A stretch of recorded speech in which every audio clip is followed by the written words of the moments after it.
Okay, let's start.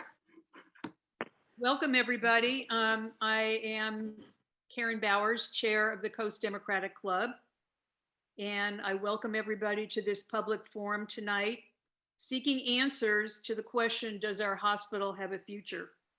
Our moderator tonight is Ted Williams, who is the 5th District Supervisor. Ted, raise your hand. There he is. We have a few housekeeping items. First, our meeting is being recorded, and it will appear, the recording will appear on our website next week. Website is coastdemocraticclub.org. The chat is being recorded, so if you have questions, put your questions in the chat, and we will be recording the chat and publishing the questions from the chat. And if you put your email contact in the chat, we will be able to send to you the publication for the chat. Aaron, one caveat about the chat.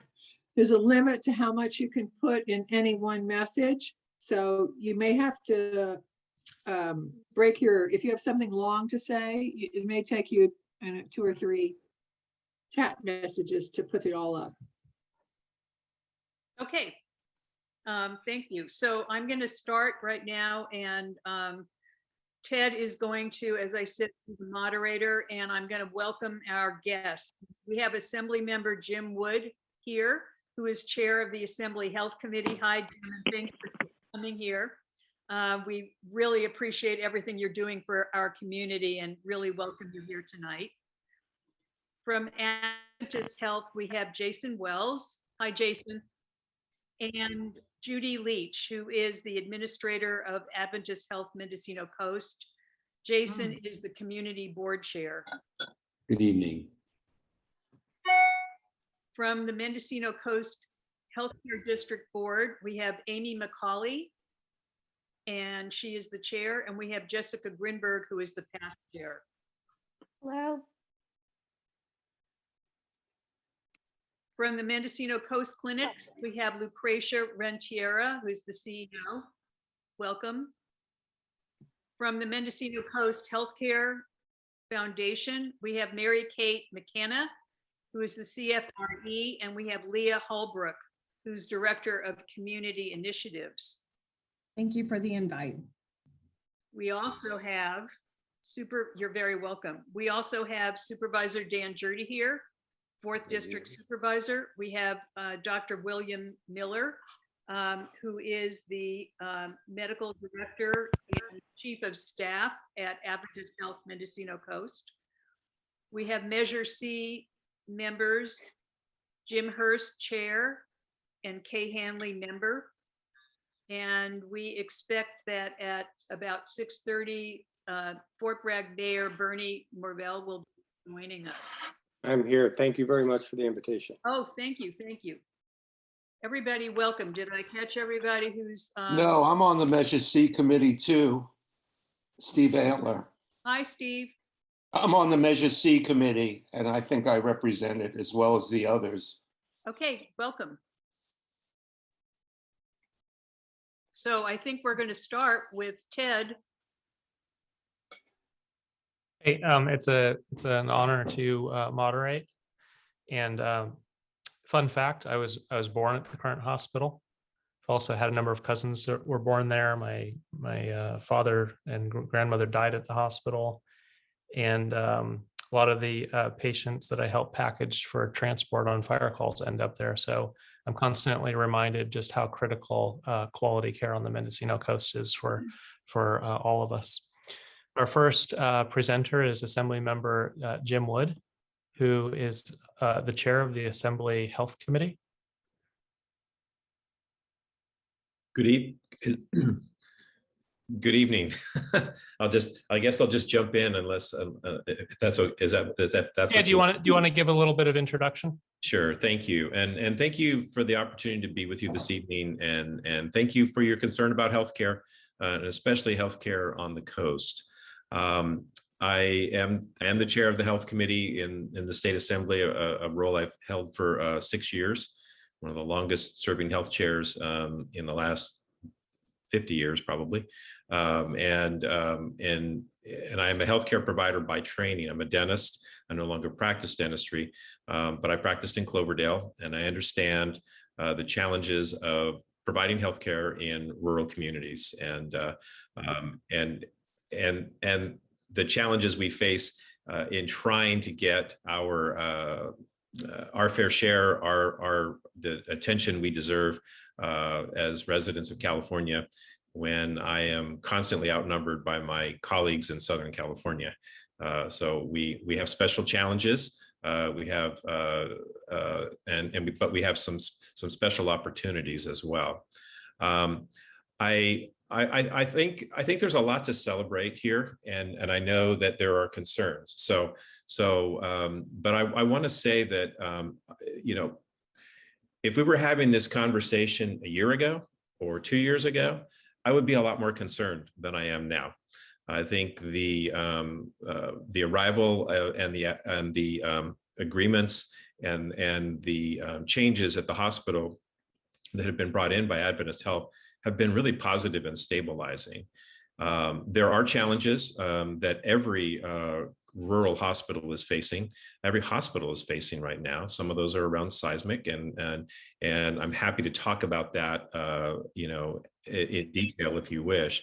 But it is a time when I think there's a lot of angst in medicine and healthcare in general. But I think we are very fortunate to have Adventist Health on the coast.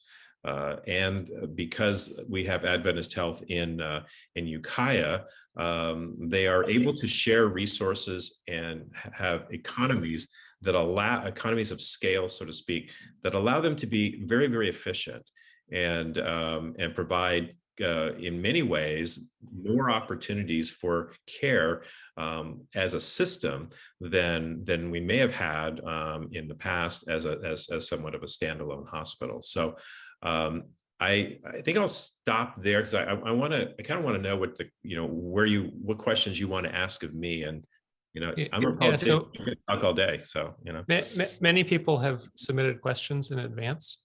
Sure. And almost all of the questions lead to concern of funding. What can we expect the state to provide to support retrofitting or rebuilding a seismically safe hospital, whether dollars or other non-monetary support? Well, and that's a good question. The California Hospital Association has, for a couple of years now, been working to try to find a way to for regards to funding for hospitals. I think I think Mr. Wells is going to be more suited to answer, because he knows the intricacies of this particular hospital as well. But we have a mandate, a seismic mandate for retrofit of hospitals. There is a cost estimate for that. There is money being collected for that. There was a bill last year that when it came through my committee, I altered it, because I can do that kind of thing. That basically around a tax for vaping products, to be able to take a portion of that tax and put it in a fund to help hospitals with seismic retrofit. Now that's not going to collect a huge amount of money, but it was one way that I saw, when we're struggling at the state level for ongoing sources of revenue. We've had really good budget years in the last couple of years and had a lot of money, but you have to be careful of how you dedicate that money, because we have long-term needs. And so I saw with new revenue that there may be an opportunity to take and I'll use the word hijack it a little bit for what I thought was a worthy cause, and that was to help provide some resources for seismic retrofit. Now, there is a lot of the seismic issues and data go back a long ways, and I believe that some of that should be revisited. I believe the hospital is safe. And I don't think it's not in danger of falling down. If there was an earthquake, I believe it's safe. And one of the reasons it's so safe is a single story wooden structure. And I'm going to give you an example of that I know from talking to the folks at Mad River Hospital up in Humboldt County. That hospital has survived a couple of 7-point plus earthquakes. Never lost a day of service. Never lost a day of service. Think about that. And so this hospital has a similar construction. And there are earthquakes all of the time. And I think it's safe. I think it's important that we recognize that we're learning all the time about seismic data. We're learning all the time about how we work to do this. And I think that there may be opportunities to step back and decide, okay, what do we really, if we decide we are going to retrofit the entire hospital, there is a significant cost to that. But what if we chose to retrofit just certain aspects of that? And those are parts of the discussion that have been going on in the Capitol for a couple of years. They've hit a dead end the last couple of years. But I know that the California Hospital Association is continuing to engage on that. It was actually, as I spoke with Jason Wells earlier today, a couple of years ago, the cost to retrofit all of the hospitals in the state of California a couple of years ago was $134 billion. That's with a B. It's now $145 billion, also with a B. It didn't go down. So the numbers are pretty catastrophic if from a budget perspective. But do we need to spend all of that money? Is that the best way to do it? And those are the kinds of discussions that are happening. But I believe, and I firmly believe, that this hospital is safe, and I believe that this hospital would be sustained during an earthquake. Does the state has the state engaged a structural engineer to review the current hospital? Any report on their findings, specifically what would need to be addressed? When I hear it's not seismically safe, I wonder, well, what's in the wall? Do you need more braces? Is it missing some brackets? What? Yeah, I'll be honest with you, Ted, I'm not a seismic expert, but all the hospitals throughout California have been engaging with structural engineers to assess the status of their hospital and the needs based on the current statutes. And so I don't know for exactly what this current state of the hospital is, but I'm pretty sure Mr. Wells knows. And there's an estimate for what it would cost to retrofit. So you can't have an estimate without a status. And so I'm fairly certain that he's got a pretty good handle on that. So last question, and then maybe we'll move on to Jason. I hope our assembly member can stick around for a bit. Do you anticipate any financial support from the state? Is that something that we can count on, even if the dollar amount is unknown today, or are we really on our own? I would say, that's why I hijacked some money, okay? Because I don't know that you can always ever totally count on everything. So that's why we put it in statute to try to hijack money. And maybe it's only a couple $1 million a year, but it's a couple $1 million a year more than we had. And so the reality is that hospitals will be on their own for the cost to do this. So there are plenty of different mechanisms for how that can play out, but the state does not have the resources to subsidize this at a significant level. For me, the most important thing is, is the retrofit appropriate for what the needs are based on the current science? And then, do we have to? Is it important that we retrofit the entire hospital? Do we look at just the emergency room and some other critical services, recognizing that an earthquake that would decimate this hospital would likely decimate the community? So we want people to be safe, obviously, So I think there's conversations to be had here, and I know that the California Hospital Association has been working with the governor's office, working with both houses in the legislature to come up with some common sense solutions here that reflect the current status of where we are. Excellent. Thank you for being here. Thank you. Next, we have Jason Wells, the Community Board Chair for Adventist Health, and Judy Leach, who's the Administrator of Adventist Health Mendocino Coast. I think the first question is, what can the community expect in the way of Adventist Health's financial support to invest in the seismic upgrades or rebuild?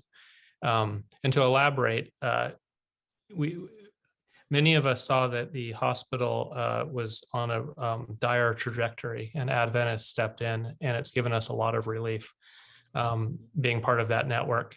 But we also see that there are seismic costs that somebody has to pay for by 2030 or whatever that date may become.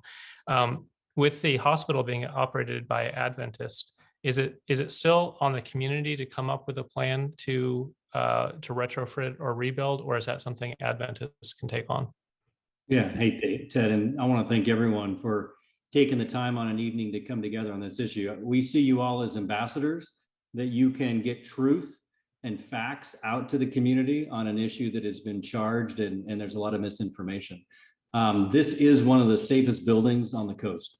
It's where we should all be heading if there's an earthquake. Say that facetiously, drop and cover. But it is an incredibly safe building. It is one of the safest. California has the strictest standards in the entire country.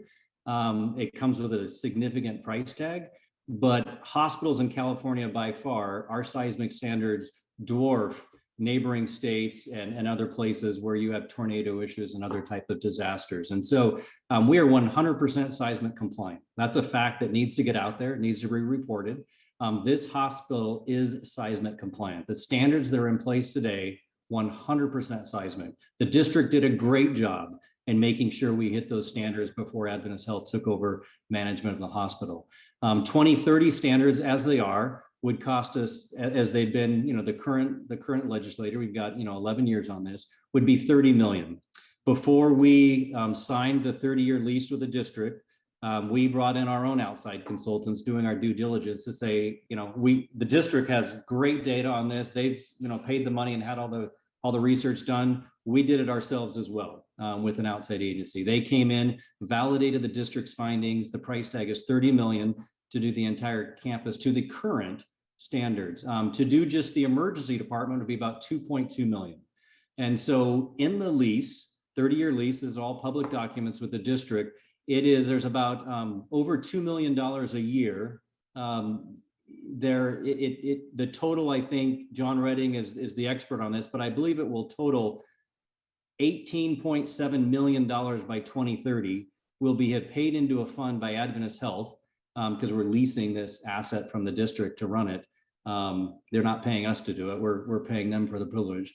And those funds are dedicated. It says exactly what the district has to use them for, and it's going to total over $18 million by 2030. So there will be a significant surplus if Dr. Wood and colleagues are able to continue to work. The California Hospital Association, we're pushing hard to have a unified voice. I see one of the comments in the chat here around that $145 billion price tag on some of the safest buildings in the state of California just does not make sense. The pandemic was so expensive for all of us to keep communities safe that to add that burden of $145 billion. So let's put it to our emergency departments. Let's make sure that all the things needed around an emergency. Yes, we've got tents and that type of strategy. We've been doing that in healthcare for years, but this is the physical, all the things required on the emergency department. We believe will be successful, that reason will prevail, that a price tag of, let's call it 40 or $50 billion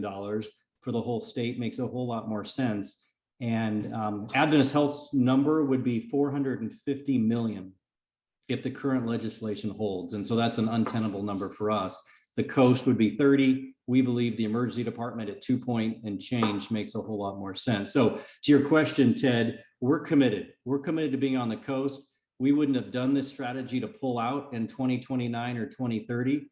We see a clear path to seismic, even if the worst case scenario that the state doesn't, come to their senses on this one and have some reason, there will be health systems that go under because we can't afford $145 billion price tag. Adventist Health won't go under. We will keep our hospitals open and we will keep the coast open. It's going to be a $30 million price tag. And so there's 18 of it. It's going to be 12 million. We got to get creative and figure out where that gap gets filled. But I do believe it will probably be a different number than 30 by the time we get there. I think there's going to be some reason here. And Jason, do you believe that we can meet the seismic requirement without a tax? I think we're already taxed. What is the 144? It would sure be nice to find additional solutions to not add an additional tax. I think that, there are all kinds of strategies of what might healthcare look like in 2030. That would be fun to have a forum like this and dream. It would be nice for some of our Silicon Valley friends to invest in rural healthcare and help us design the hospital campus of the future and do something, down on the bluff and have, amazing thing. But it's going to take some outside Mendocino County money to make that kind of a dream happen. But healthcare is changing every single year. And our commitment is we will always, meet that need. And what I love about, Judy and the team and the leadership there, we have tripled our volume. And so people are choosing to stay. Don't love people being in a hospital, but I love people choosing to stay in Mendocino County because it means we can keep resources local. We've invested $6 million in just hiring 20 physicians since Adventist Health has come to town. Those are dollars that stay locally. And of the 24 hospitals in Adventist Health, our best turnover, lowest turnover rate is on Mendocino Coast. And so people are having a great experience. They're choosing to stay. And our turnover exceeds Glendale and Portland, Oregon. And, it's really good things are happening. And our average daily census is in the high teens. When we inherited it, it was about 6 patients a day. It's a 25-bed hospital. And we've been running really in healthy places where we can afford to pay the staff. People are happy and they're staying. So we're keeping dollars local. The seismic report you referenced, is that available to the public or could it be made available, the seismic report and the required funds? Absolutely. I believe the districts is, and we're happy to make ours as well. And you will see a beautiful correlation of 2 outside experts agreeing on what it will take to get it to the 2030 code. And again, I want to be really clear, it's 100% seismic compliant today. Right. We see in some other areas where community hospitals have been transitioned to an operator that the district has played less of a role. What do you see as the ideal partnership in the decades ahead? Do we need to be focused on a district that can tax, or is Adventist able to maintain a hospital on its own? Yeah, great question. We have appreciated the partnership with the district. And so it took great foresight to find a partner, to avoid, more bankruptcies and things like that. And it has been a great partnership, and we appreciate the vision. There are far greater concerns in healthcare on the coast than whether or not there's going to be a hospital in 2030. We're committed.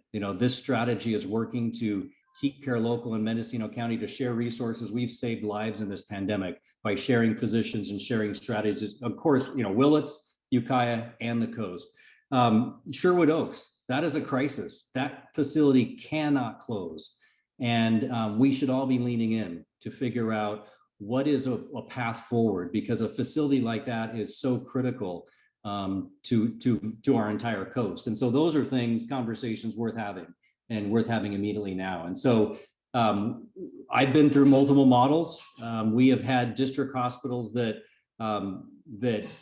membership transfers and hand the hospital over to Adventist Health. Those have been successful. We've also had where a district, stays as a landlord, as this one has been designed. But we're certainly open. If the district wants to go a different direction, we would be open to any conversation they have about the future of the hospital. When I want to be clear, we're committed to healthcare across Mendocino County and keeping healthcare local in each of the communities. That was always a fear about Willits when we took on, we did a 30-year lease there, and that was, are we just going to move everything to Ukiah? No, those of you that know Willits, it's absolutely thriving with an incredible hospital, an incredible program. We make that same commitment to the coast. Could Adventist Health purchase the hospital? Anything's possible. Absolutely. I think that we would have to, capital is tough right now. I'll be honest. This has been incredibly hard for healthcare facilities in California. The CARE dollars did not prop us up. The first, $5-6 million in CARE dollars went to the district. The check came in May. We took over the hospital the next month. And so those funds would have been incredibly helpful to sustain us through the pandemic. We didn't have that. So those are dollars. The district has been great about, partnering on things, but I believe there's some funds that can help through the pandemic. But yeah, we're open to what the community would like to see. I love that we're getting more time with Adventist Health on the coast, and people are changing their healthcare patterns and staying local. But as more and more trust is built with us and our leadership there, I believe the community would be open to that conversation. And you've talked about healthcare changing, and I think we all recognize that telemedicine is playing a greater role. The 1980s style hospital may not be the model in the decades ahead. Can you talk a little bit about where you see healthcare going on the Mendocino coast? Yeah, I serve as Chief Strategy Officer now for Adventist Health. And so part of my role is to try to talk to the best prognosticators out there and where are we headed. Every year, more and more things get taken off the list that we can get paid for by CMS. Adventist Health is almost really, when we talk single payer, we're almost already there. 84% of our revenue comes from federal sources. We have chosen to serve in underserved areas where other health systems have stepped back from. We believe that it is harder and harder to have people be paid for an overnight stay in a hospital. Things that, people that remember used to have a baby, how long you'd be in a hospital. Now maybe it's a day. We're now seeing total knee surgeries, can't fully get paid in certain things anymore for overnight. So we're going to see by 2030, I would estimate 30 to 40% of our inpatient volume. We will make the decision, as we often do, to go ahead and do it because it's the right thing for the community. We won't get paid for things today that we're getting paid for in 2030 if the patient stays overnight. So you have to do things with observations and be creative on how to take care of the community, even though the payers aren't willing to pay for that anymore. So inpatient, I believe census will be less, but Mendocino County is tremendously under-resourced. We only have 100 beds. We're operating at 50 beds at Ukiah, 25 at Howard, and 25 on the coast. And through COVID multiple times, we've had more than 100 patients in our hospitals. Even pre-COVID, we've had times where we've had 80, 85. And you don't want to run a health system at 85% capacity. You want to have that margin for surges and waves. And we need every bed in this county. So even though I believe by 2030, we'll have fewer things we get paid for, we are under-resourced as compared to other counties on hospital beds. And so, yes, telemedicine absolutely is going to take off. We're going to see being able to bring in UCSF physicians and UC Davis specialists and other Adventist Health specialists, so people don't have to go to San Francisco and they can have more of that expertise right here on the coast. And care still should be local every single time it can be. Yeah, Jason, will you continue operating 25 beds beyond 2030? Critical access status is a very helpful model. Now, if the federal government takes that away, our reimbursement is tied because we are a critical access hospital. So it wouldn't make sense for us to step away from the critical access 25 bed model. Do you have to staff every bed? No, you could do a critical access and have 5 beds. Today, we need way more than 5 beds. We can follow, what the history, again, If it gets to be where, wow, the government has cut payment from so many types of inpatient stays and we only need 50 beds in this county, then yeah, we need to figure out how to have 10 in Willits and 10 on the coast and 30 in Ukiah. I don't think it's going to swing that much. We will always have the need to have people have a place to stay the night in all three communities, in my opinion. How many, to rephrase, how many beds would you expect? Maybe give a range. Is it a minimum of 10, or do you see 25 being the actual number by 2030? It is very difficult to predict that. I would say today, Judy, what's the census today at the hospital? We're at 18 today. Based on that, and how many of those are COVID? 2. So 16 patients non-COVID in the hospital today. I can't imagine a scenario, Ted, where we would need fewer than 15 beds. I appreciate that. Yeah. One of the questions I have to interject, housing has been an ongoing challenge throughout the county, but especially on the coast. And Supervisor Jurdy and I are looking at maybe tuning the vacation rental regulation, and that might free up some houses, but a finite count. It won't solve the long-term problem that many wage earners can't afford housing that meet the modern rate of building, which is largely cost of land, the labor, materials, and frankly, California building code. We hear a lot about healthcare struggling to attract staff. I imagine Adventist has that struggle. What do you see in terms of wages?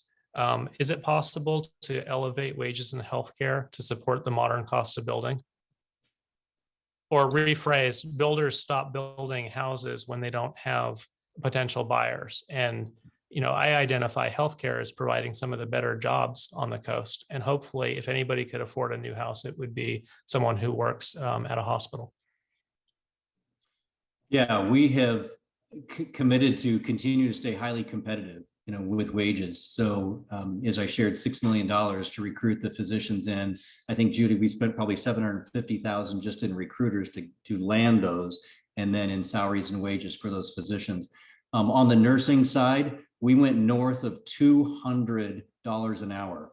Now we're paying, unfortunately, that's not going to the nurses, that's going to headhunters and agencies to bring us nurses. But that's the greatest crisis in California right now, is the lack of nurses and what hospitals are having to pay. So we were running north of 30 million over budget on labor per month across Adventist Health, just because of what we're having to pay to get access to nurses. And so it's not sustainable. And we've got to, figure it out. It would be nice if, when there's a crisis, we can't charge, $10 a gallon for gas. It would feel that with essential healthcare workers, is that 2x, is it 3x? How high can you go before, we can't operate our hospitals? And so, we commit to remain highly competitive, and we are paying the same rates that, Kaiser and others are paying in the Bay Area, even in a rural place, to stay competitive. So it is a tough, it's tough to keep running hospitals when we're seeing the crisis at hand, and staffing is a huge challenge. So partnerships with Mendocino Community College, what can we do to double the size of their nursing class? What can we do to work with the lottery system so actually Mendocino County residents can earn those slots at Mendocino Community College so people can stay home, and we're not training Santa Rosa's nurses at our college to then go back to Santa Rosa because they won the lottery. Are you short on staff today? And if so, approximately how short? Judy, I'm going to turn it over to you to positions that are open. I mean, we are not short from a safety standpoint, but we always have positions open. But Judy, give us the So sure, Ed, as we know, the country's going through what's known as the Great Resignation. Healthcare entities all across the nation have been feeling that, and staff have been on the front lines during this pandemic. So since, the past 5 months, we've recruited 49 new staff during the past 5 months. We've also had staff leave, but that's because these are people on the front lines. They need to take a break from their own ability to be right there in the midst of this pandemic like no other industry. So again, in the past 5 months, 49 new staff have joined us. We continue to lean heavily on our agencies for nurses, but I'm also very glad to report that many of our travelers, and travelers are those either nurses or other clinicians that we have coming in to serve a great need. Some of those have actually converted to being local residents who have raised their hand and said, we love it here so much that this is where we want to call home. And, you know, Jason, you talked about our quality and patient safety. That is where all of our energy is. So again, today we're at 18, and despite this pandemic, we've recruited 20 new providers to the coast since mid-2020. Is it possible, Judy, is it possible to get it as maybe a percentage? Absolutely, absolutely. So, you know, when you look at our clinics and when you look at our hospitals, we've moved to a position of having one ER group that represents the 3 hospitals and one hospitalist group representing the needs of 3 hospitals, so that there is consistency and continuum of care. All of those physicians are able to now communicate about the plan of treatment in the best possible way. And so these 20 providers that I talk about here, those are actually providers on our clinic side. Those might be physicians, those might be PAs, those might be MAs who are providing either care in primary care. They might be our specialists, such as Dr. Paul Charpentier, who is here every Friday doing orthopedic care, Dr. Plaus, who is offering cardiology services, and the list goes on. Our newest specialist to join the coast, and the only ENT specialist in the entire county, began here at Mendocino Coast this last Judy, day. do you think, Dr. Miller, could you give us a sense of the size of the medical staff, you know, to answer Ted's question on percentage? Are we up 20%? What would you say the growth has been under your leadership? Well, there's been some turnover, but I think overall the volume, the number of doctors has increased. We still have a huge crisis in primary care, and I think that's the biggest challenge right now. Sorry, by the way, that my camera doesn't seem to be working right, but I think that we still have a significant crisis in terms of primary care. That's a national crisis. Throughout our county, it's a problem. And I think that that's where we need to be focusing, is on primary care. We're also, of course, working very hard to bolster our surgical services and have specialists out here so that people don't have to travel, you know, Highway 20 or 128 to get services. I don't know if that helps answer the question. Yeah, no, thank you. And Ted, also, it's really interesting to note that this last year, our clinics where those primary care providers are saw more than 7,000 more patient visits than the previous year. Yeah, I appreciate that. Judy, do you have a percentage of staffing? Like, are you at 80% of the level you would like to employ? Currently, we're probably at about a 72%, Ted. We do have many openings in clinical areas and even in non-clinical areas, such as, you know, registration and housekeeping. So a career fair is happening next month that will help us boost that up. But yes, we absolutely have openings.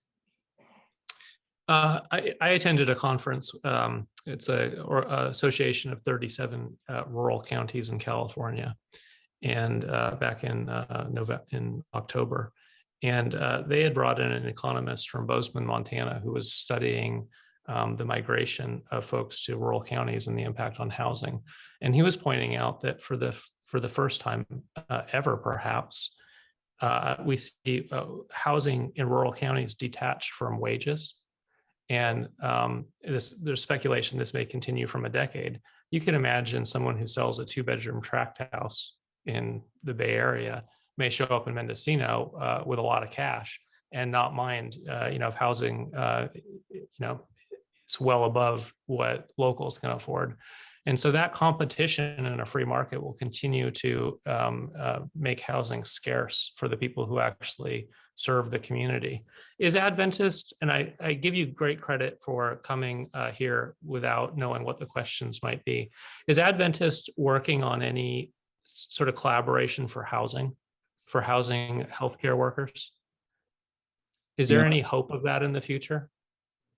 It is something that every community, we serve in 70 communities around 3 states, and from Hawaii to Portland, it does seem to be an issue at every single one. And so we have different presidents in different communities serving on task force and panels and sharing ideas, collaborating before, but no one has found that silver bullet of a solution. But we absolutely will continue to partner to explore, what that looks like. I can tell there's a conversation with the CEO at Yuba City, Marysville, right out our hospital there, and there are 2 hotels right along the main strip coming into town, and there's conversations with the city there. Could those be turned into kind of a new little strip of multi-use and nice apartments upstairs and restaurant retail downstairs? And so can we be creative and could we lease 5 or 6 of those just as we're recruiting physicians? And can we be a part of the revenue stream by committing to a certain amount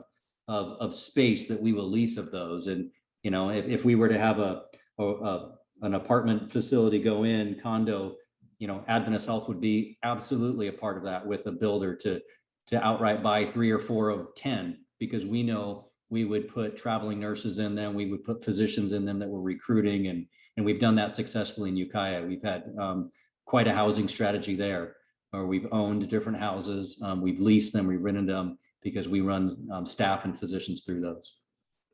And then I think final question before we move along. I've heard the assembly member indicate that we shouldn't expect much financial support from the state, perhaps a few bucks, but probably not significant. And Jason, you've highlighted that it would be good to find some creative sources, maybe some Silicon Valley donors. But if we're not getting money from the state, and let's just imagine hypothetically, we don't find any donors, is Adventist able to sustain the cost of the retrofit or rebuild in the future on its own? You're saying if the district made a decision to not use their funds, I mean, the lease, makes it clear we're the leasee, they're the landlord. It's their. Well, no, say they use their funds, whatever's available. Can Adventist cover the difference? What I'm getting at is we have a lot of folks on the coast who are somewhat tracking this issue and feel that they don't have clarity, and they don't know how concerned they should be about the future. And I think it may be helpful to understand the district, with only the district funds, can Adventist cover the gap and ensure a 25-bed hospital, with meeting 2030 seismic code? Yeah, well, I can say again, I think I said at the beginning, we're putting 13 million in for the electronic medical record. We put millions of dollars into this strategy. We're not doing that to walk away in 7-8 years. So we're going to need to be a partner to solve it. If I sat here on a recorded call and said, absolutely, we're good for the 12 million, maybe people in Sacramento aren't going to be as helpful on getting to a reasonable number. Let's get to the ERs being the things, because that's, again, 2 million and change, and the district has millions after that to figure out Sherwood Oaks or whatever else. So I'm going to tell you, we're going to be at the table to solve that problem. We're not going to walk away and say, I'm sorry, we're done. We don't know where that 12 million is going to come from. If I told you, do I take 12 million out of Bakersfield and move it to the coast so we can do that? Our strategy is, yes, every community, we're a system of hospitals working together, and every hospital needs to obviously carry its own weight. We won't make $12 million running that hospital between now and 2030. So, just put on our business hats. Is that good cash after bad? It's right to be on the coast. We're committed to being on the coast. It would be a difficult value prop just from a business hat to put 12 million more on top of the, let's call it 15 and change by the time we get there.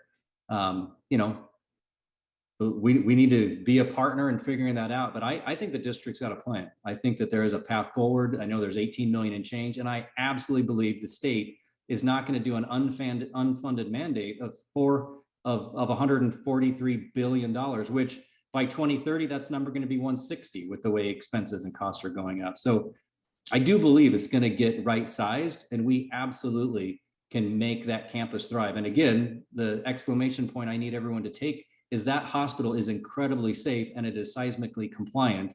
And it's where we should all hope we can be when there's an earthquake. Thank you. You bet.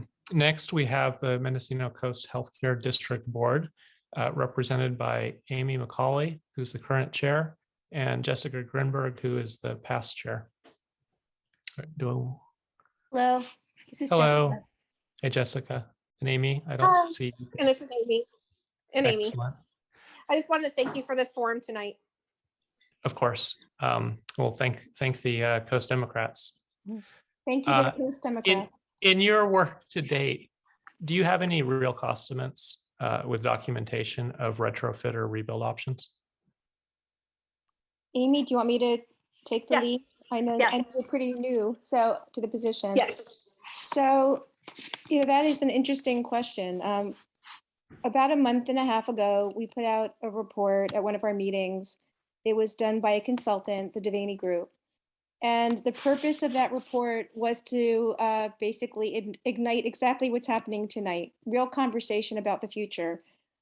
We had to have a starting point. The conversation seemed to have been, died down, and we really wanted to bring it forward to the community. So as a district, we put out a report, we started conversation, and people are really now starting to question and struggle. What do we want in the future? What can Adventist Health provide to our community in the future? And so the question, do we have real numbers? Real numbers based on what? Given that, this community really needs to hone in on what do we want as our healthcare in the future as far as a campus. And so, yes. Go ahead. And Well, so I go think ahead, I think the question is trying to get at that $30 million report. Has the district reviewed it? Do you feel confident that that the number is accurate and that it addresses the seismic concern? Absolutely, yeah. If we're talking about a retrofit, we have done a report that happened before affiliation. I believe, as Jason said, a report was done in their due diligence, and Adventist Health did research, and the $30 million number seemed to be pretty consistent. And since that time, we've done a third assessment just to make it current. And again, the $30 million is pretty much holding up. It's of course increased a bit because of inflation, but pretty much the $30 million is a good number for us to be discussing as a community. And do you believe the district has the cash flow to pay for that work? Earlier we heard Adventist Health highlight that the 18 million that's anticipated. Do you have thoughts on the gap between that 18 and the 30 some odd? Thank you. I do. In creating the lease, we put together a very large piggy bank, basically a forced savings, and it's in the form of a restricted capital improvement fund. So we are socking away money for the future, and it's for the retrofit or a new facility. This is separate than the Measure C fund, the parcel tax money, which actually would not qualify according to the measure to be set aside. The parcel tax money is specifically used for improvements currently. It's in its language, it's not to be used for the future in the building of a hospital.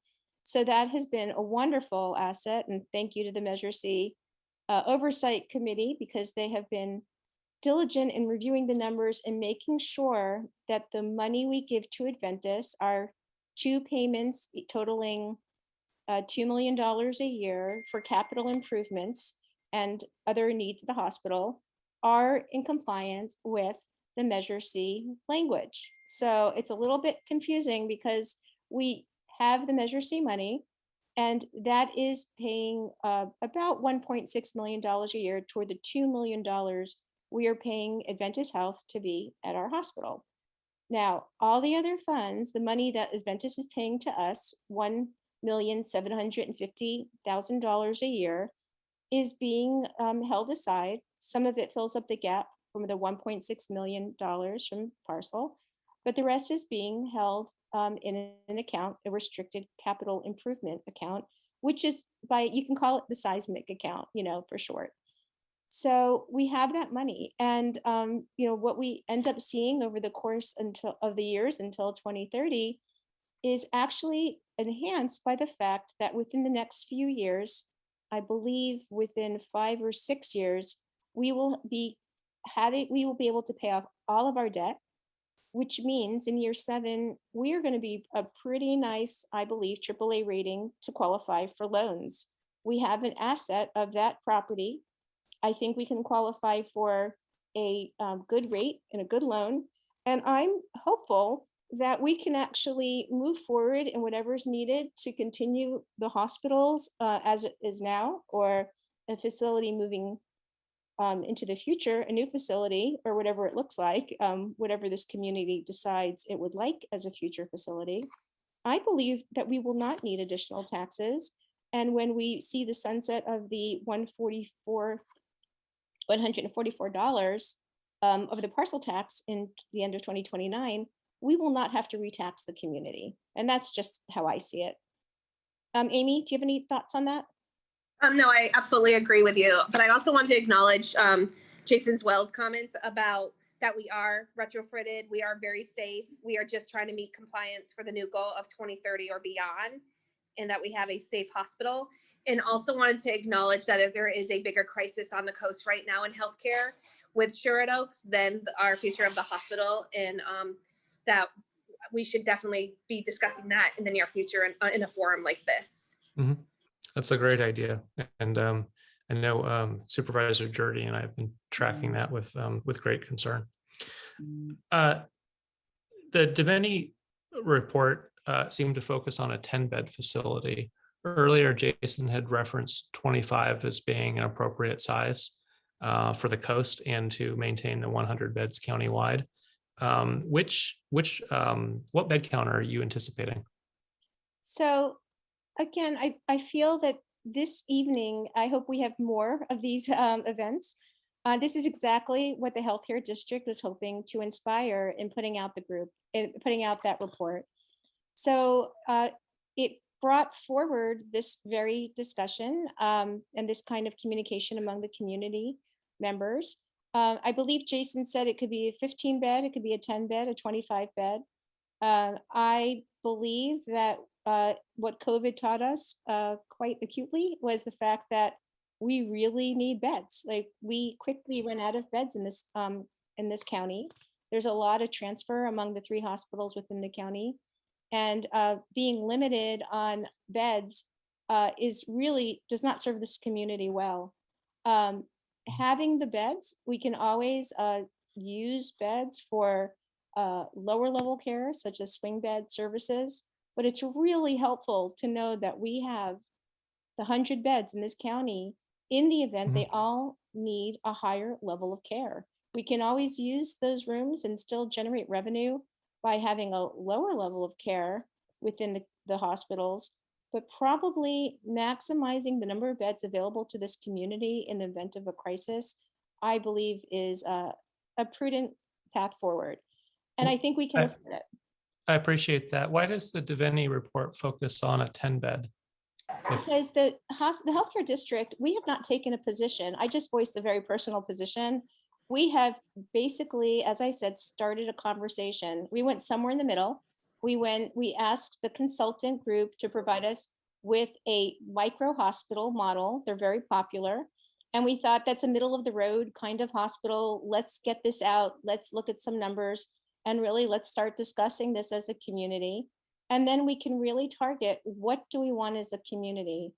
And I understand a lot of these questions tonight toward Adventist Health, but in general are, will we have a hospital into the future? What will you do for us in the future?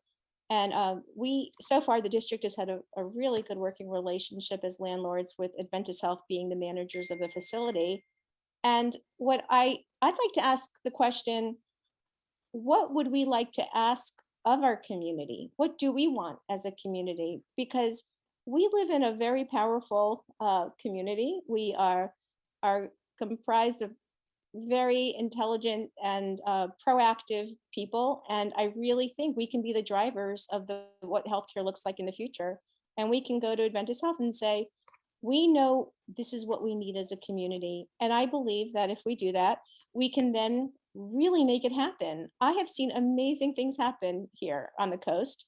And I think if we were to say, look, we've all gotten together and we really need surgeries on the coast and we need a 25-bed hospital. I really think that we then would go to Adventist and say, look, we appreciate your management. Can you fill this need? Whatever need perhaps you're not looking to serve in this community, we as a community, we can fill the gap. So basically, this is very much about the relationship that we have among ourselves, and then what we can then present to Adventist Health as what we are asking of them. So I'd love us to ask the question to each other of, so will we have a hospital? Well, I'd rather say, we as a community, we want a hospital in 2030. What do we need to do to make that happen? And I'd love that to be the conversation. I love that as well.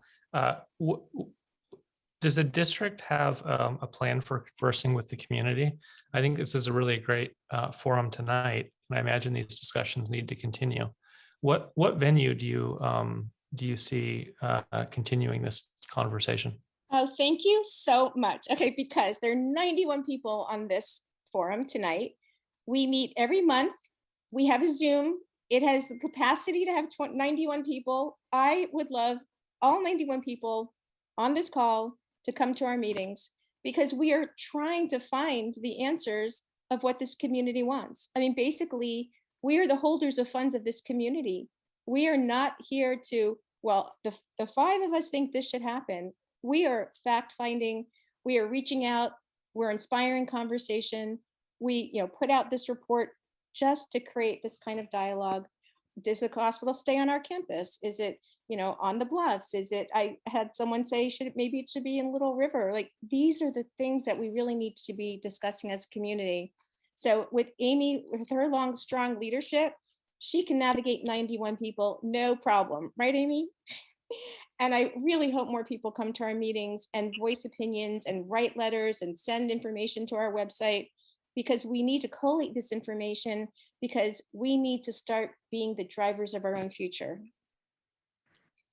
So maybe a last question for the district board representatives.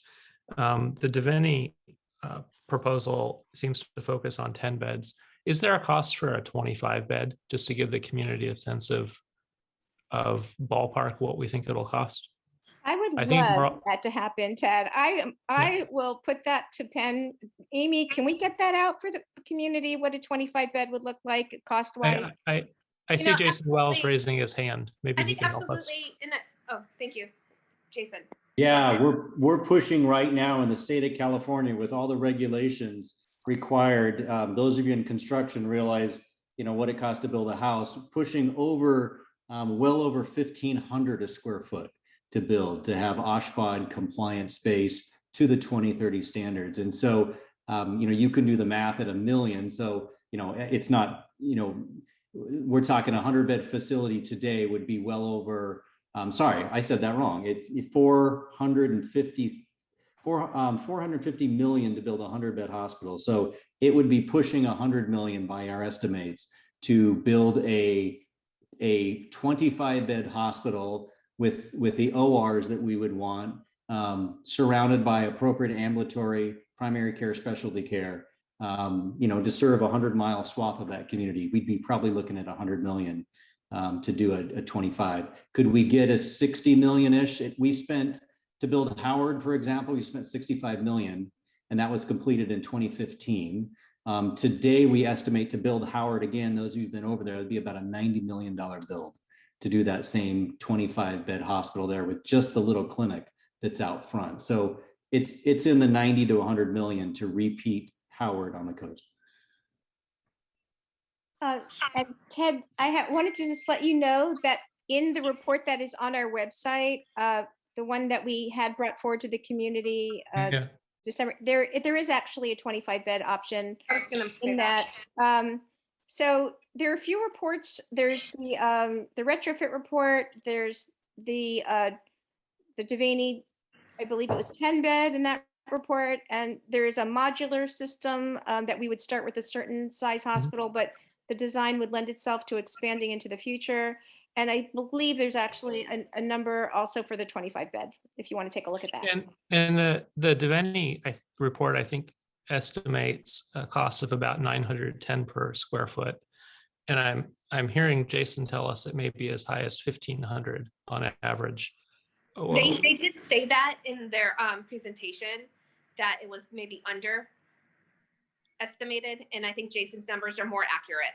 So it could be 50% more than what It that report could alludes.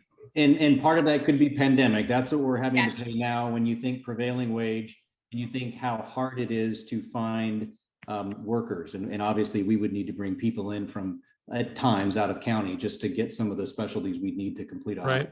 So for any of you, the Devaney report seems to arrive at a number significantly different than the Adventist estimate. What should the public believe? I imagine Adventist has had far more time of vested interest. Should we go with your number as an estimate? If you're talking to the healthcare district, or I'm not sure if you're asking that to Jason, I would say go with Adventist, the Adventist number.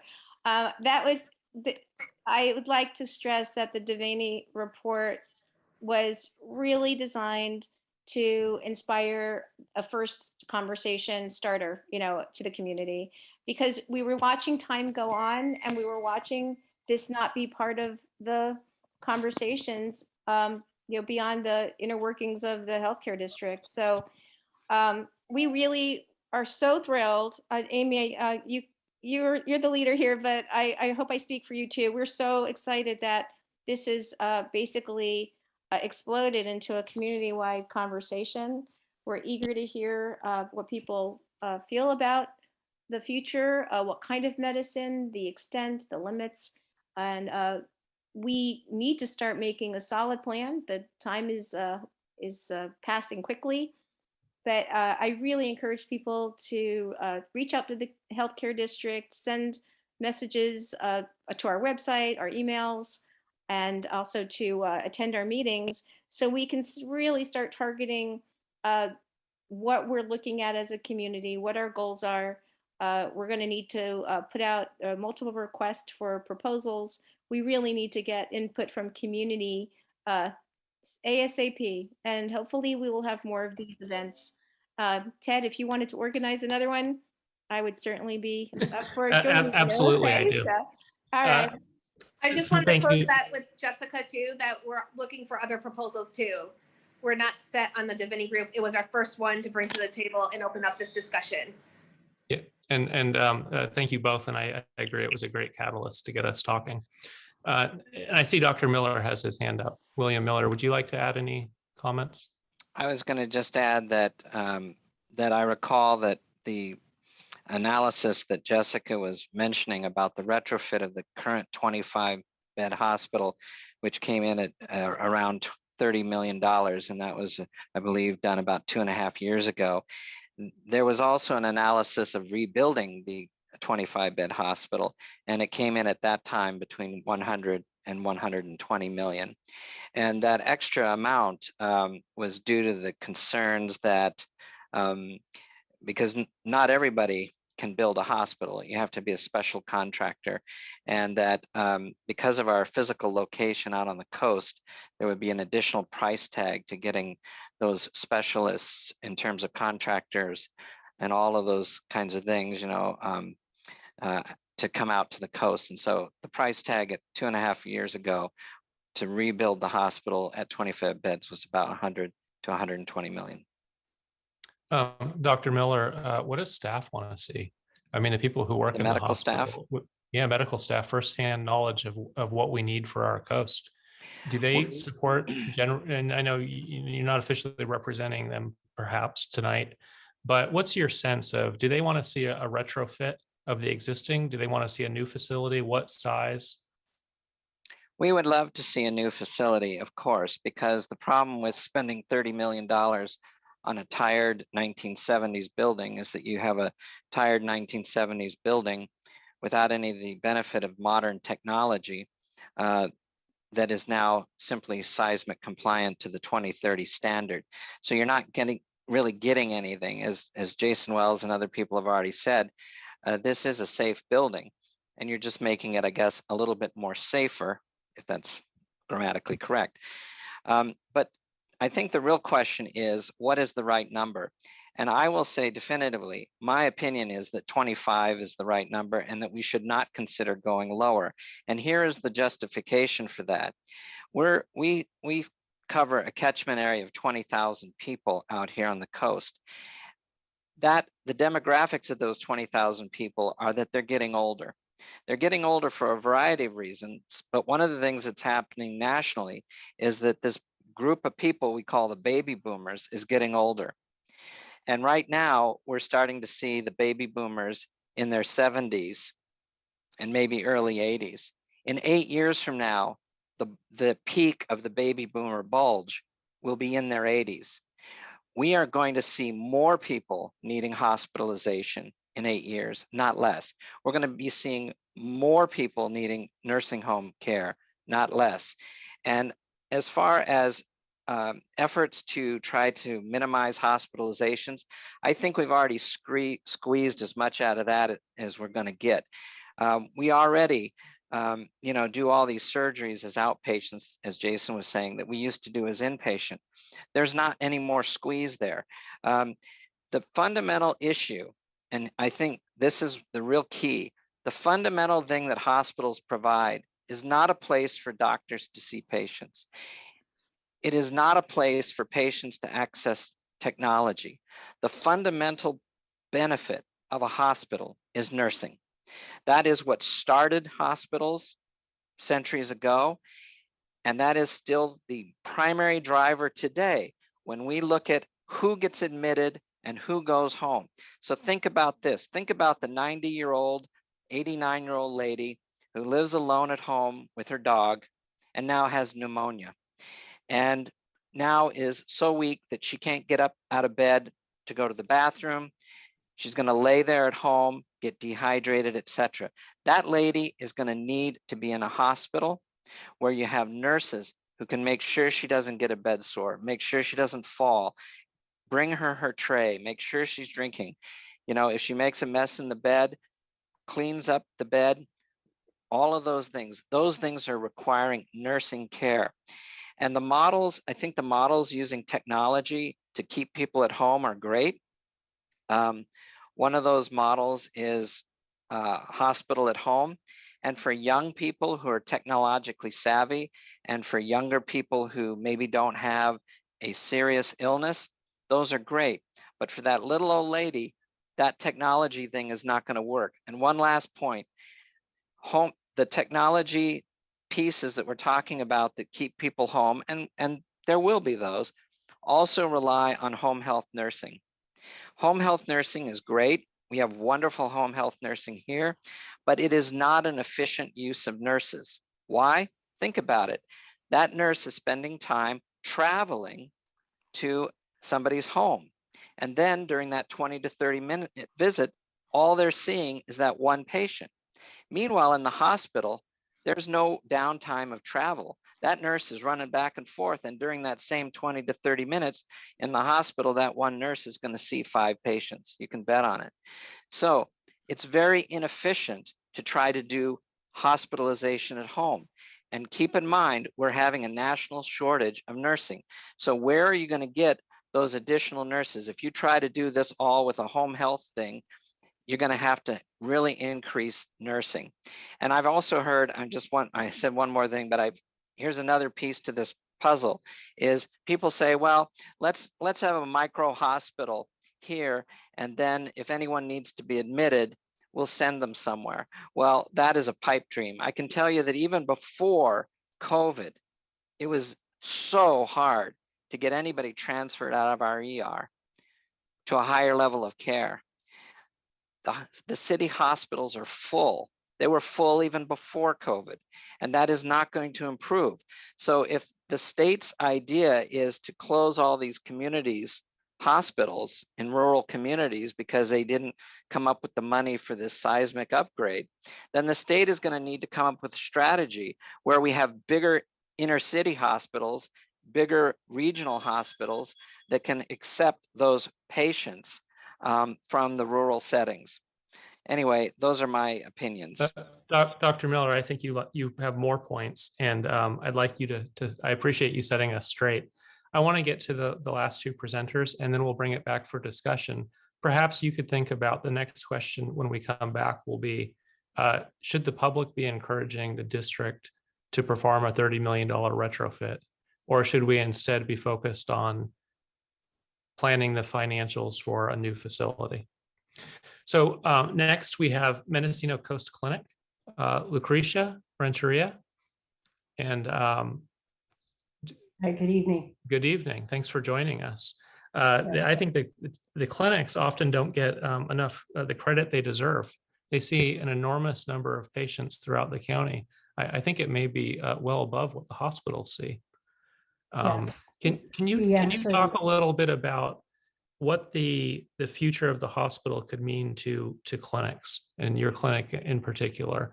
If we only had a 10-bed, would that put more demand on the clinic?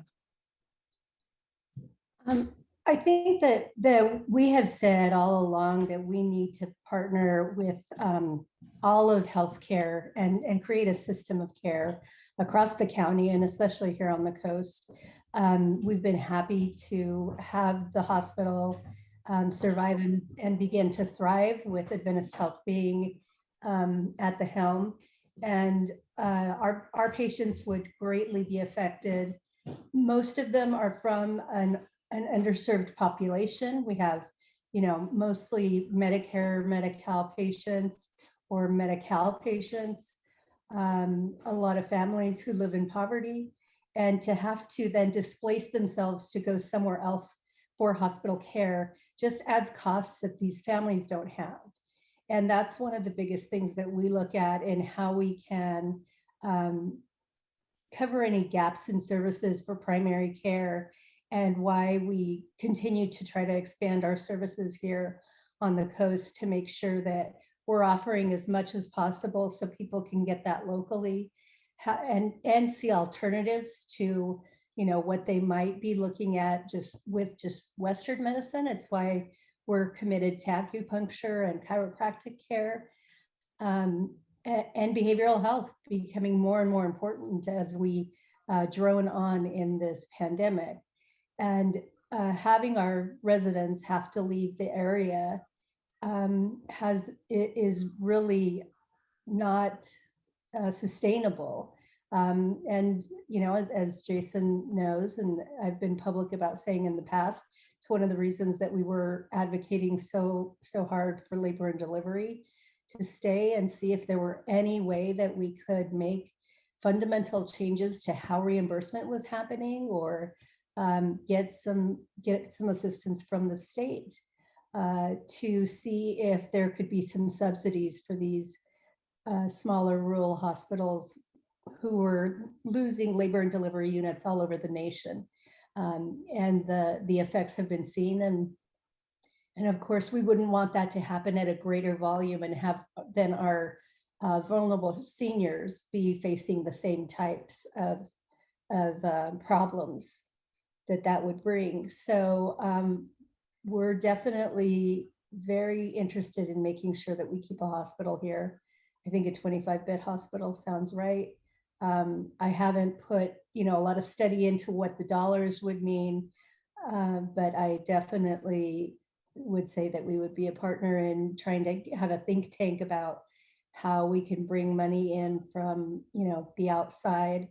I believe that we need to lobby the legislature to make sure that the right things are being retrofitted, as Jason had said. Because I think it might be overkill what they're asking for right now, especially for some of these really rural hospitals. I'd hate to see any more of them closed down. I have colleagues all over Northern California who have had hospitals close in their neighborhoods, and it has greatly negatively affected their patient populations. Thank you. And last, we have Mendocino Coast Healthcare Foundation. We have Mary Kate McKenna and Leah Holbrook. And I think the question we have for the foundation is, what role can it play in funding a seismically safe hospital? You may have more awareness than the rest of us on just what sort of fundraising effort the coast could sustain to cover the gap between what the cash the district has and what the retrofit will actually cost. Can you talk a little about that? Yeah, and thank you for having us on tonight and your facilitation, Ted. The Mendocino Coast Healthcare Foundation has, for close to 40 years, dedicated our fundraising efforts to ensure an effective, safe, and quality hospital here on the coast. And that mission and vision has not changed, nor will it change in the future. Our dedication to funding whatever the community needs for the hospital and healthcare continues. I think that in partnership with the district and Adventist Health and Mendocino Coast Clinic and other funding and healthcare agencies, we'll see great opportunities to support whatever the final decision or needs are for the community. I think there is, and I know from my conversations with our local community, that there is deep support for local healthcare here. And I believe also that when needed and asked, there's a tremendous amount of innovation and creative energy. We're bringing outside grant funding. The district has great ideas as far as financing, and I think our local community will step in, and the foundation will be there to help support that in any way we need to. Thank you for your continued partnership. So I think we can open up for discussion. I'd like to go back to Dr. Miller and see what he thinks. Should we throw 30 million at a retrofit, or is that the down payment on a new facility? Well, once again, I would love to see a brand new hospital.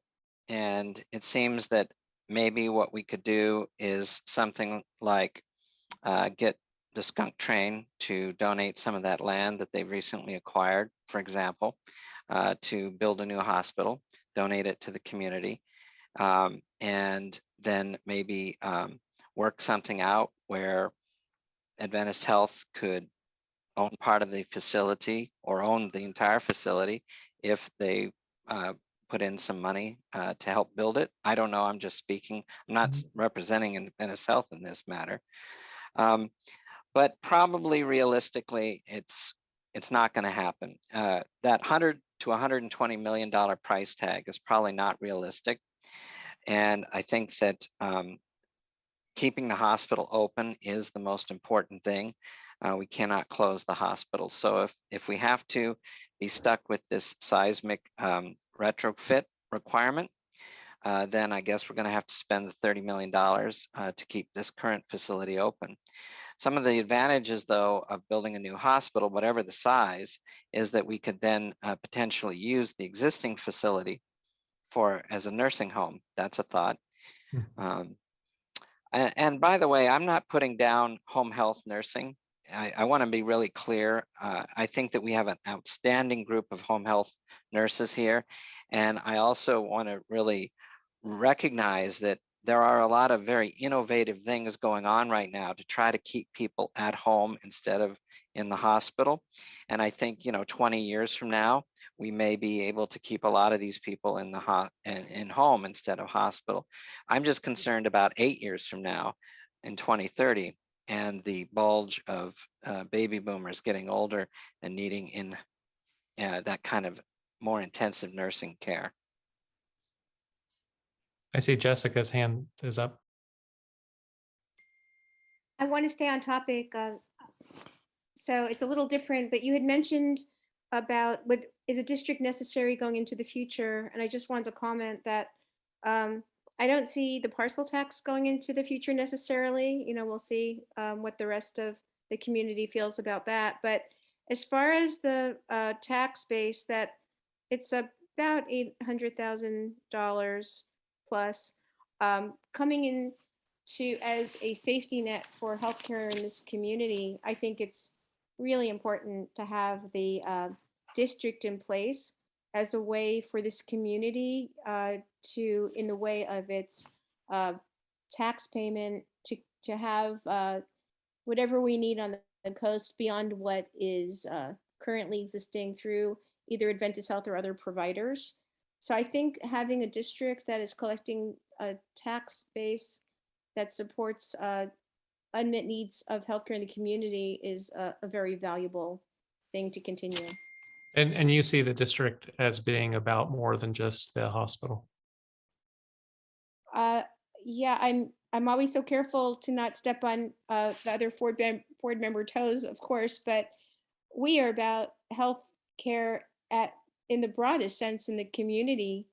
We are lucky that we have Adventist Health doing the day-to-day management of our hospital, but there are many needs, medical needs in the community. And if we didn't have tax revenue to be the safety net, we would really be shortchanging this community and what we can offer in the way of health protection. Jason? Yeah, you can see why we love partnering with Dr. Miller, his passion and vision. Interestingly enough, 1971 hospital opens. Of the 24 hospitals that we either own or operate across 3 states, it's not our oldest, and it's certainly not in bad shape. There are, Dr. Wood mentioned Mad River. There are hospitals all up and down.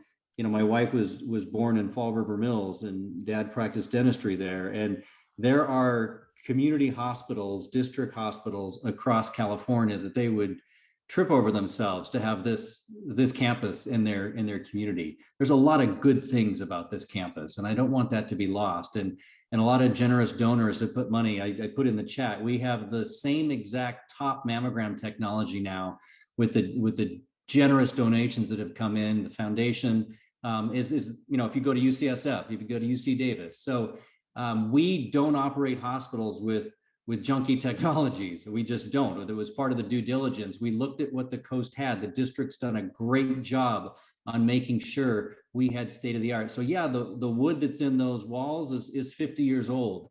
But we continue, if those of you that have been there, you've seen the new flooring, you're seeing the art going up, you've seen the cleaning up of the campus and the bushes. The physicians are exceptional. The staff is exceptional. More and more community members are choosing to stay local for their healthcare.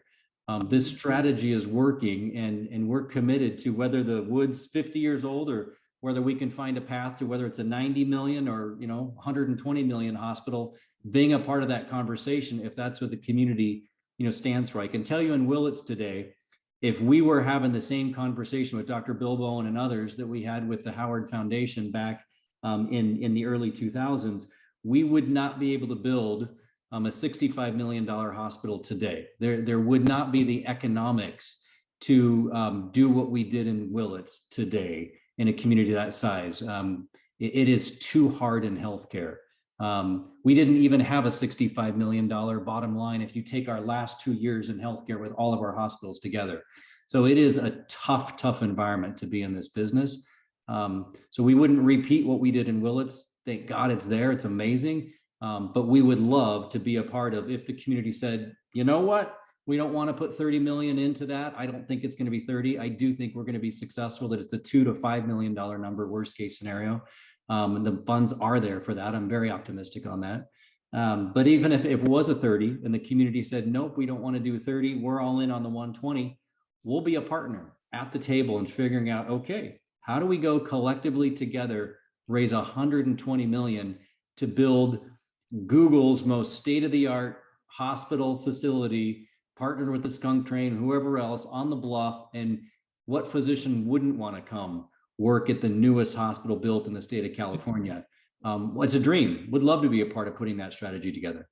Jason, you threw out some numbers there that Yep. were much lower than the $30 million estimate. What do you think is realistic? I really do think that the state legislature is going to come to their senses, and it's going to be ER only. Is Adventist willing or able to continue operating regardless of the seismic code? I mean, I don't personally, I don't have a problem. I'd rather the hospital be open. Yeah. Oh no, we're not gonna defy. I mean, if they say we can't be in that facility, we'll be in the parts of the facility that we can be in. And again, worst case scenario with this, it's 30 million for the current standards. It's probably going to be closer to the 2 to 5 because I think we're going to get smart and it's going to be the emergency department space only. But again, we've got a wood facility. It's the safest because the state of California far exceeds the rest of the nation. And it's completely 100% compliant to the standards of today. We're just talking about 2030. And I think they're going to get modernized. So if that standard doesn't change, if it stays as currently written, what exactly needs to change? You take the drywall wall off the walls, and is it Simpson brackets that have to be added? What does the $30 million consist of in actual construction? Man, I can get the next call. I'll have our construction professionals. I couldn't tell you what a Simpson bracket is. I apologize. Well, what I'm getting at is for those of us not following the play-by-play, 30 million to retrofit a fairly small single-story wood building just sounds outrageous. What exactly needs to be done? Is it more studs in the wall? Is it brackets? Is it bracing? What's so wrong with the current structure that it can't meet the 2030 code? So again, the current structure, it's 100% meeting the 2030 code, which is the strongest code in the nation. So we are 100% compliant, an incredibly safe place to be today. This is the 2030 code. And Kyle's on. Oh, wonderful. So we have our expert construction lead for all of Adventist Health on. That is phenomenal, Kyle. I'm giving you a big hug to save my butt on this because I'm way over my head. I was just looking for your number to text you, Jason. Thank you. Can you teach us all what the heck 30 million is going for? Yeah, I mean, if you look at the estimate that I think is on the district's website, that estimate pretty clearly outlines what is required. Wasn't really planning on presenting tonight, but what I can tell you is the main hospital and essential utility plant on campus are both needing, that basically is foundation and shear wall upgrades throughout the campus. That's our SPC compliance or structural performance category compliance. And then for non-structural performance category, that's the entire campus. So that goes through and that braces all our utilities above ceiling throughout campus. And that's the quote that came back in at $30 million. Again, like you said, worst case scenario. What is the best case? I think the best case is like what Jason said, is through legislation is narrow that scope down to the ED. Okay. And can you tell the community a bit about how that construction would go? Would the facility need to be shut down, or can the foundation work be done while it's operating? I mean, we'd bring in a skilled contractor from out of the area. We're very familiar at Adventist Health doing construction inside occupied facilities, so don't see an issue with that. But yeah, I mean, it would be a phased construction. Thankfully, I think the facility as it stands right now is large enough with semi-private rooms, or what were semi-private rooms at one time, that we can phase that incrementally to get the work done. And I mean, and part of that cost, right, the $30 million is an estimate for a longer duration project that is, very highly phased to keep, the highest level of healthcare available out at the coast while we're doing that work.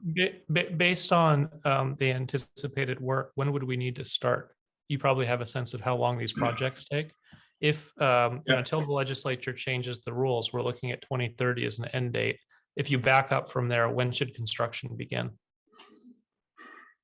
That's a very good question. I think those timelines are outlined on the district's website, but sooner is better. Some estimates I think have construction starting 2025, 2026, something like that. Mm-hmm.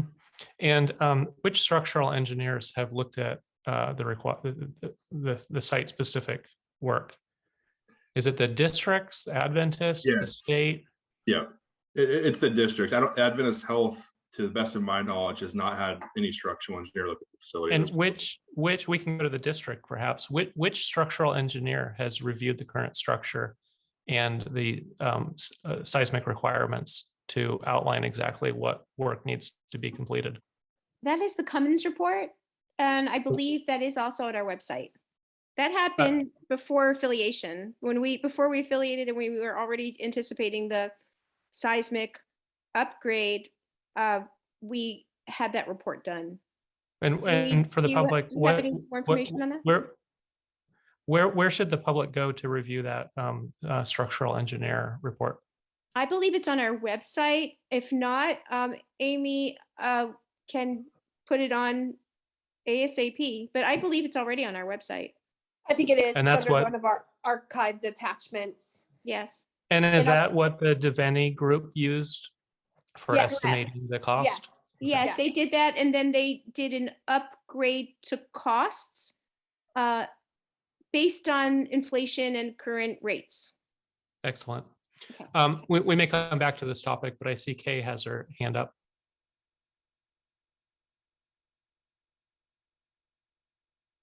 Yeah, thank you. I just want to ask if one option would be to rephrase the question rather than look at retrofit or new hospital for over 100 million. Jason has said, and I think Lucretia also said or emphasized that there's probably a lot of negotiation that can happen with the state on the retrofit amount because of the number of hospitals that require this, and there's no way they can compel everybody to spend the 145 billion that it would take. So if we assume that the cost would be something less than 30, maybe 5, maybe 10, the report that was posted to the district website within the last week or two, the financial report, if I read it, says that there would be about 25 million in that capital fund by 2030. I know Jason was saying that it was 18, but somewhere 18 to 25 million. That would leave a fair amount to work with. It doesn't build a new hospital, but would that be something that could be used to fix certain portions of it, fix up certain portions, get some significant new equipment, or be used toward housing for staff or for other uses that would enhance the hospital without going the full-on new building route? Because there's a fair pot there to work with, especially if the retrofit is only 5, 6, 7 million, something like that. Could the district confirm the amount currently in its account? So currently, I believe, Amy's at 10 million we currently have. I'm pulling up the exact amount right now Okay. on the phone, but can we just round it up to 10 Of course. million? Yep. Yeah, let's just say 10 million, but I'm pulling the number as we speak. I believe the report that was put on the website is based on a successful EBITDA from Adventist Health year 3 that would then flag a higher lease payment. And so we're optimistic that they're going to realize all of the success they intended and that they will then move into a higher payment. And as the years go forward in the lease, that would then translate into the 18 million. I mean, into the Jason, 25, into the 25 million, I'm sorry. Jason, does that seem realistic? Is Adventist getting enough business on the coast that you may be able to look at paying a slightly higher lease payment? We anticipate Omicron has obviously, we hope we were done with Delta. Omicron has just hit us hard again. And so we need the pandemic to stop, not just for financial reasons, for human reasons. So I don't want to make any predictions because I've learned that, it just keeps going on and on and on. If this pandemic will stop, yes, we will absolutely be increasing our lease payments. Yeah. And one of the questions I see in chat is, what would change if Adventist were to buy the hospital from the district? Would you still be looking at the retrofit, or would you think new facility, same services, or would it be a different set? Yeah, our strategy wouldn't change from the standpoint of we're committed to the coast. And so I love the discussion as the community decides, what are they willing to stay put for? We will continue to find ways to partner with physicians and those different service lines to have things local if the volume, works. There weren't enough moms having babies on the coast to make that a safe option. When you think of, you want to be catching 365 babies a year. Even at St. Helena, one of our largest hospitals, we were doing 250 babies a year. It's not the type of, when you want to have facilities, 5-star facilities, you want to be 500, you want your nurses, babies every single day, not a baby every other week. It's not where you want to be. So if we can bring the services, if people choose to have that care locally on the coast, not in Santa Rosa, not in San Francisco, we can make the economic to recruit that physician, assured that they're going to have a salary to be able to put food on the table for their family because there's enough volume to do that. So we just have to follow the market. And I believe we'll continue to do that. So where are we at? Would we? Hey, Jason, I think that what the public is wondering is, financial transactions aside, if Adventist were to buy the hospital, would you invest in a different way? As far as the community is concerned, would the services be different? Would it be a newer facility? Or are we really looking at the same set of problems and solutions regardless of how we structure the ownership and financial? Yeah, we feel like we did a lease with the district for 30 years. So we feel like we are in on this. And again, when you do something for 30, I can't imagine not re-upping for another 30 and continuing on. You don't invest this much in a community to pull out. Would it look different? Based on the current capital situations in healthcare in the state of California, we would not be in a position to build a $120 million hospital on the coast, just like we wouldn't be able to do what we did in Howard back in 2015 and build at $65 million in the town of Willits with much less construction costs than we see today. So we're all in. We love the partnership. We love the engagement of the community. Economics in healthcare, whether that's single payer, we can discuss a whole different kinds of things. The sheer economics of healthcare will have to change for hospitals to be able to do brick and mortar $100 million projects. The economics aren't there to not face bankruptcy. We have to have a different model in healthcare. Thank you. For Jessica, when can we have another meeting like this? And should we include Sherwood Oaks in the discussion? Let's see, we need to look at a calendar and put this out. What is the best way to coordinate that? Amy, do you have any thoughts on when we can have a meeting? Do you want it to be at our next regular board meeting, or what do you see as the next time to pull 84 people now? But I'm going to aim for that 91 people together. Well, I'm hoping I can reach out to Ms. Bauer after the this forum and maybe have a similar forum with this where all the key players come together to discuss the future of healthcare, including Sherwood Oaks. Okay. Yeah, and I'd love it to be in the form of, oh, sorry, Amy. I think at this time, we just have to have a strong foundation with the healthcare district to become a successful, strong partner, that we should probably have it at a separate meeting than our board meeting.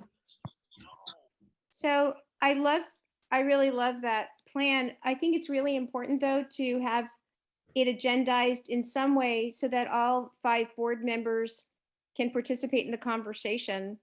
And so perhaps a special meeting, Amy. I don't know how that sounds to you, but it would be great to have our fellow board members so that everyone can participate, since we are the ones who are going to be trying to collate all this information and then come forward with what the community desires as a plan for the future.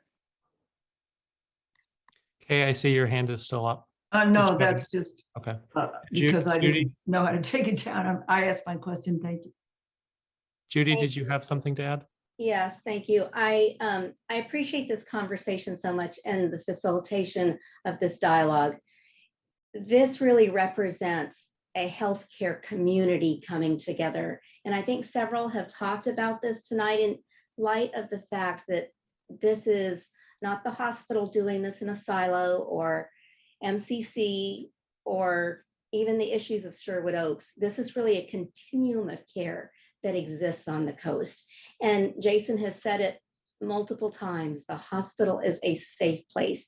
You know, recently during that tsunami watch that we all had, the first thing that happened was putting up our incident command at the hospital, because this is the safest place in town for a community to get together, for a place of very organized services when it comes to healthcare. And for the comments that have been in the chat, I really appreciate this, as people have been asking about services at the hospital.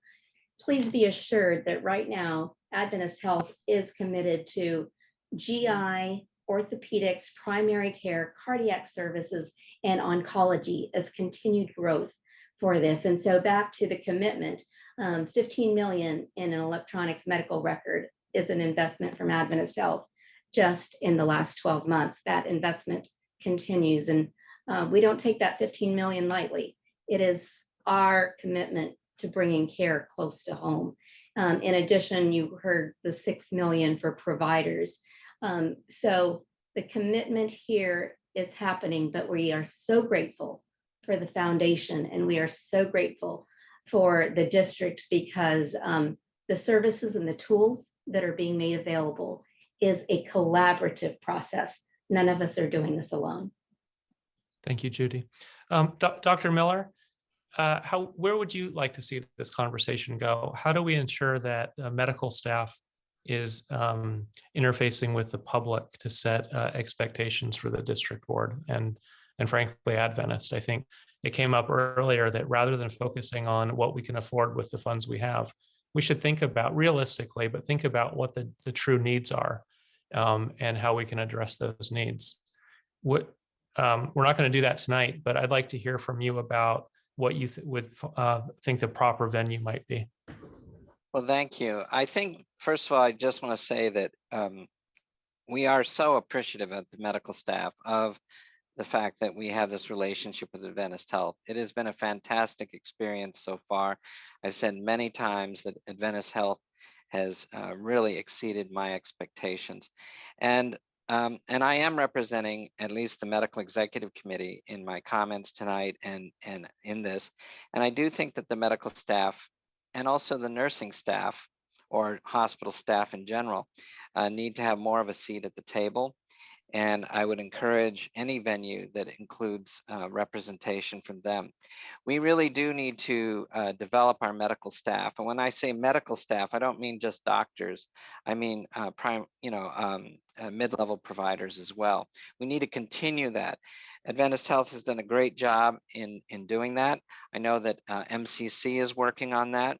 And I think that part of the conversation about the future of the hospital extends to the future of healthcare here, and what are those services that we need? How do we get those specialists to come out here? They probably aren't going to move here, but we can provide physical structures, facilities to facilitate specialists coming here. The use of telemedicine helps that tremendously. So there's a lot of wonderful things that are on the horizon. And I do think that including the medical staff, which once again includes PAs and NPs, as well as other staff from the hospital in the conversation, is a good one. You're on mute. And would you be willing to share a brief synopsis of what's going on with Sherwood Oaks and why the community may want to get involved in at least tracking? Sherwood Oaks has had a number of challenges over the past several months, starting, I think, well, certainly throughout COVID. And they have a wonderful core group of staff. I think their nurses and CNAs are just the most fantastic people. And they're working very, very hard. I really salute Dr. John Cottle, who put some notes in the chat section here as well. The big challenge is that they've lost their administrator. He retired, and they need to have an administrator in order to have a preserved license. The good news is that even though those people are hard to find, I think that there might be some hope on the near future. And I do think that there are some community leaders that are coming together behind the scenes to examine how to deal with things. And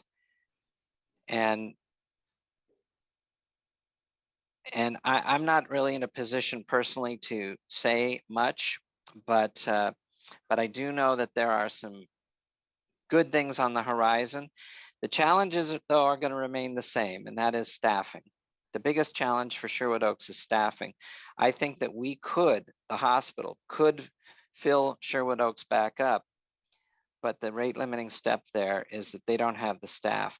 And how do you get the staff to be attracted to come out here when, as you say, Ted, housing is so difficult to find?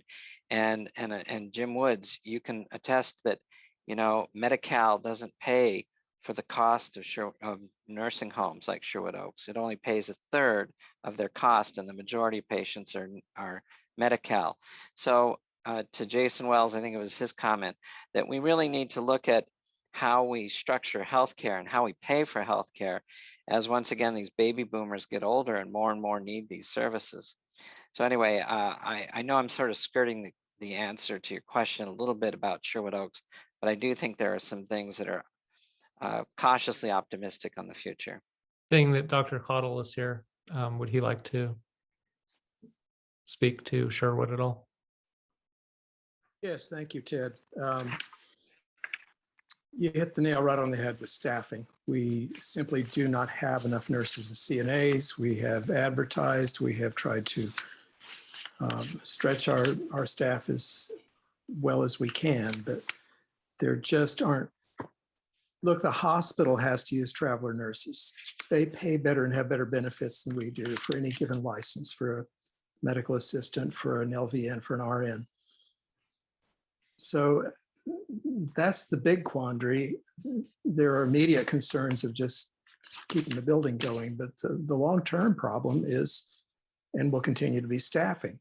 If we could transition to a nonprofit, I believe that would help the finances quite a bit. But one other thing I wanted to add on the discussion about community college, they're doing initial classes for nurses. Historically, Sherwood Oaks has been the only training facility for CNAs on the coast. That's an expensive thing to do. We aren't able to do it currently. It would be wonderful if a community college could add CNA training. That would help medical assistants for the clinics as well. And I just see Sherwood Oaks as being an essential member of this whole team. Currently, the hospital has way too many long-term patients in swing bed. That is not financially where they want to be. Sherwood Oaks is the ideal place for some of those people, not all, but the great majority of them, I think. But again, if I don't have nurses, I can't accept new admissions. Would you like us to include Sherwood Oaks in the continuation of this discussion? Yes, certainly. Great. We look forward to working with you. And I've noticed that with the Woods assisted living closing and now the concerns at Sherwood, there's more and more people. We have an aging population, and there's more and more people who are staying home because they don't have somewhere to transition to. And of course, they love the county like we do. And I think part of our discussion needs to be about that aging population and the types of services that we will need in the next decade. Given that, we have Malcolm McDonald with his hand up. Thank you, Ted, and thank you for moderating this. You're doing a great job. I'd like to echo Dr. Cottle's comments all the way through. Totally agree with that. And the emphasis on Sherwood Oaks. And thank you to the main presenters here, from Assemblymember Wood to Jason and Judy and Jessica and Amy and Lucretia and so on. I want to emphasize something that Jessica said about attendance at district board meetings. It'd be great to have more meetings like this, but I'm saying this because I've been critical of the district board because they had meetings where I was the only person present.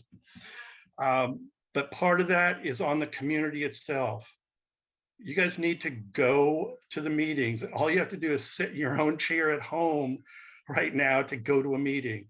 And if there isn't 80 or 90 or more people at the next district board meeting, then it's shame on you. And maybe I'm going to start focusing my writing on the community's lack of input.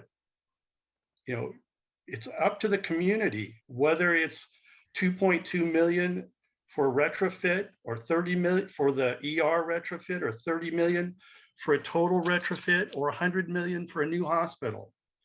If the community doesn't speak up and pitch in, don't be blaming John Redding or Amy McCauley or Jessica Grinberg or Norman Duvall or Sarah Spring or Adventist Health. It's on the community. So get with it. There's been 2 decades of sitting back and just twiddling thumbs and expecting that something good is going to happen for the hospital in Fort Bragg. Well, that led to multiple bankruptcies and not a lot of good so far. These are some good people who are working hard. Amy and Jessica work all day long, all week, and they're on this board. It's practically a sin for there to be no more than just the Adventist health officials and a couple of reporters at their board meetings. So get with it. Thank you, Ted. And of course, the hospital is in the city of Fort Bragg. We have Bernie Norvell representing the city on this call, and it's in the county's 4th district. We have Dan Jurdy. Dan, would you like to add any comments before we close? Well, actually, I'm very hopeful, actually, from what I've heard from Jason Wells and from the hospital district.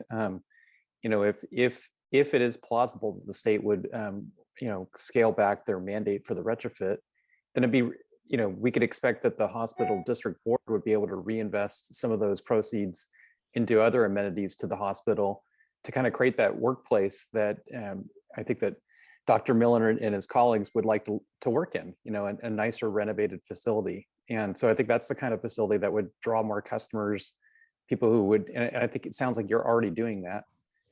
Sorry, I haven't spent a lot of time at the hospital lately, but it tends to be a place where you go to visit someone in the hospital, and that's not been happening a whole lot during COVID.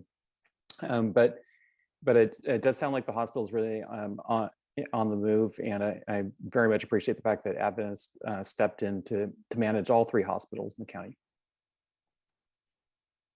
Agreed. Bernie Norvell. Yes, thank you very much. First of all, I think it is extremely inspiring to see this many members of our community taking an active role in this discussion. Personally, I would like to thank Adventist Health for becoming a committed and collaborative member of our community in the short time that they've been here. Considering where we are now, imagine if they hadn't, where we would be. So I think it's important to recognize that. And they are, certainly they've proven to me their commitment here tonight, and that they're going to be a viable part of the solution going forward. Where the city I see taking an active role, Dr. Miller brought up an interesting point about perhaps the skunk train donating a piece of land that currently is zoned timber industrial. I see where the city's role there is in the rezoning. I see the city also being an active participant in seeking funds. Although we know a lot of the times when a municipality is involved in grants, the bureaucracy can slow things down quite a bit and make it harder. But being an active participant in the process and the solution, you can count on the city being there. And I appreciate the opportunity for being here tonight. Thank you, Bernie. So with that, I'm going to hand it back to Karen Bowers. I want to thank the Coast Democratic Club of Mendocino County for allowing me to moderate, and thank all of you for being here. It's really a gift on a Thursday evening to be joined by 90 folks who care about the continuation of quality healthcare on the coast as much as I do. Thank you all. Thank you so much, Ted. And thank you everybody for staying with this and engendering a very stimulating conversation that obviously needs to be continued. The Coast Democratic Club is, the mission of our club is to elect progressive candidates. Many of the people here tonight are elected officials, and I want to compliment their service to the community. Very, very important for us to support them. And as we continue to do this work, needs assessment, community outreach, conversation, and so forth, I do look forward to more conversations with all of you. I invite you every first Thursday of the month. We have our Coast Democratic Club meetings from 6 o'clock on. Right now we're in Zoom mode, and in March, Ted Williams is going to address our club, and he is, I understand, running for re-election. So I invite you to come to that meeting. Please put your email in the chat if you want a copy of the chat, which we will publish, and come to our website. We will send you the website link to get a copy of or listen to the recording from tonight. So thank you all for being here. Any questions for me? I'd be happy to answer if I can. Thank you.